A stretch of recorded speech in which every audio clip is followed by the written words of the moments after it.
គុណវាលស្រែពណ៌ខៀវស្រងាត់ក្លិនស្រូវឈ្ងុយឈ្ងប់ដូចកែសាស្រី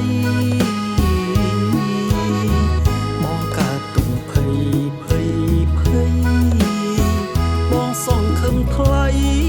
អូនយល់ចិត្តបងវាលស្រែស្នេហ៍យើងណានួនល្អបងអុជធូបបន់ឲ្យអូ